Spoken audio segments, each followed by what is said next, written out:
Bonjour et bienvenue dans l'émission Les Tête-à-Tête décideurs consacrée aujourd'hui au Wallstech, les technologies au service de la gestion de fortune. Alors dans la galaxie des fintech, les technologies qui révolutionnent l'univers de la finance comme les robots advisors, il y a une famille plus confidentielle, les technologies qui bouleversent la gestion privée appelées les Wallstech, moins médiatiques.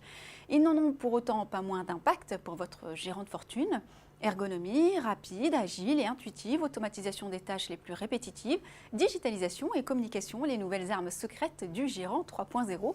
Alors comment le marché de la gestion de patrimoine s'est transformé ces dernières années avec l'apparition de nouveaux acteurs plus petits? Comment les technologies des Wallstech répondent aux besoins et aux challenges de la gestion de fortune?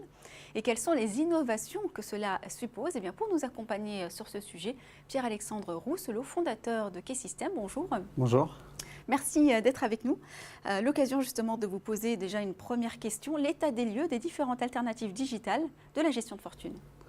Alors en fait, on s'est rendu compte au cours des dernières décennies qu'il y a eu un phénomène de concentration des métiers de la banque, où toutes les banques se sont concentrées et ont créé des conglomérats sur tous les pans de l'activité de la banque. Et dans un monde de plus en plus complexe, on voit depuis 10 ans l'évolution de la réglementation qui évolue énormément.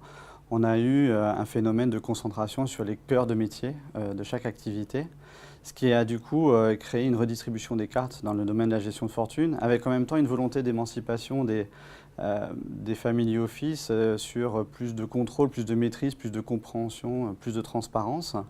Et c'est ce qui a entraîné l'émergence des family office ces dernières années. Justement, vous parlez de family office. Est-ce qu'on peut redéfinir avec vous qu'est-ce qu'un family office et comment vous expliquez finalement leur émergence ces dernières années? Alors, le family office est une organisation de personnes au service d'une ou plusieurs familles.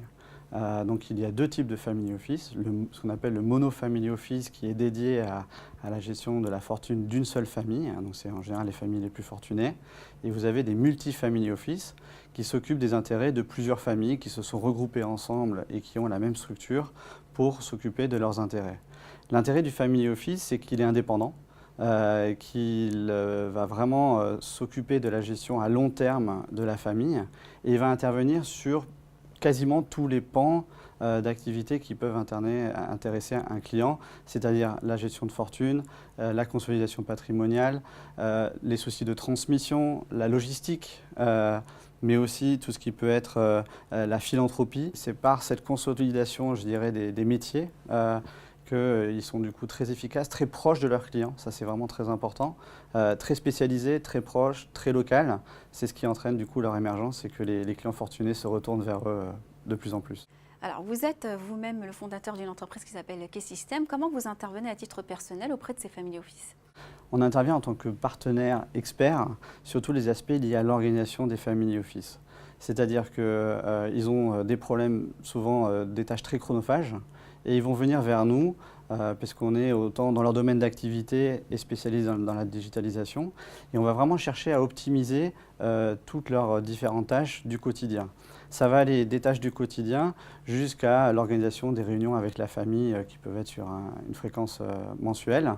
Et ce qui est très intéressant dans notre métier, je dirais même passionnant, c'est-à-dire qu'on n'est pas vraiment éditeur de logiciels. C'est-à-dire qu'on fait des réunions, on analyse leurs besoins et derrière, on va le modéliser dans l'outil. Donc du coup, c'est très concret comme activité et c'est très intéressant et tout le monde s'y retrouve. Alors les family office, ils ont aussi, j'imagine, leurs limites. Quelles sont-elles? Et aussi par la même occasion, quels sont les enjeux qui peuvent être soulagés, qui sont soulagés par la technologie aujourd'hui? Une de leurs problématiques majeures, et c'est souvent le point d'entrée d'une relation qui vient nous voir, ça va être la consolidation. La consolidation, c'est récupérer toutes les informations du family office qu'il peut avoir à travers le monde pour avoir une vision globale, un tableau de bord de l'organigramme, mais aussi de la structure et de la fortune du family office. Donc la consolidation, ça va être, je dirais, à 50% sur les avoirs bancaires. Donc ce sont des clients qui sont multibancarisés, qui ont plusieurs banques dans plusieurs pays. Et il faut récupérer toutes ces informations le plus automatisé possible.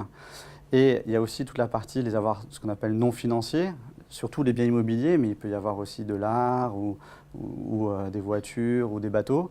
Et on va vraiment travailler sur la consolidation de leurs avoirs pour avoir une vision globale Et derrière, on rentre du coup dans la gestion de ces avoirs, surtout la gestion de portefeuille, ça c'est notre cœur d'activité, pouvoir avoir des indicateurs de performance, de différents types de performance, pas seulement la performance financière, mais aujourd'hui les family office sont aussi très sensibles à leur impact, je dirais, sur le monde, l'environnement, etc.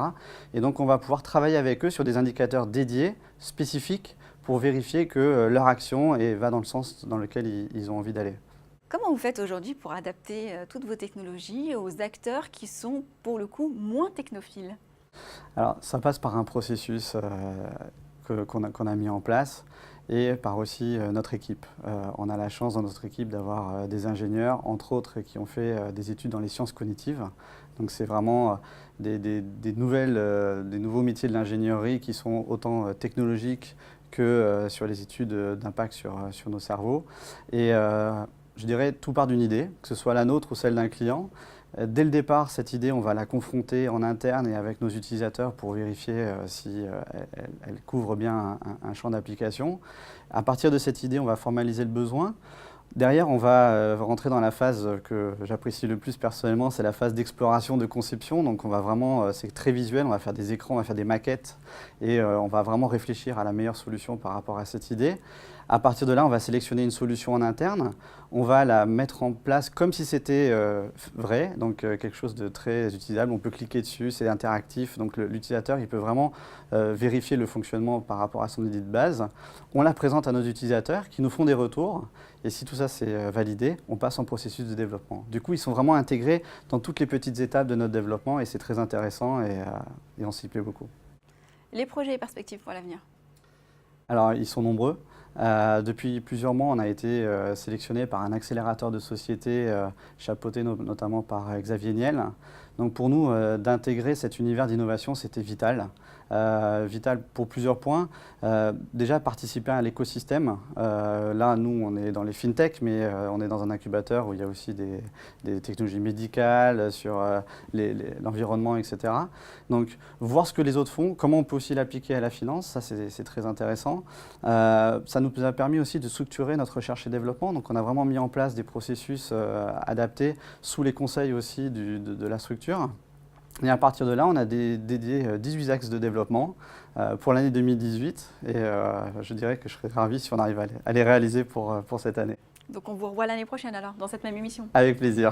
Merci infiniment pour votre intervention. Merci à vous. Merci à vous de nous avoir suivis. On se retrouve bientôt pour un prochain numéro, le Tête-à-Tête décideur sur bfmbusiness.com.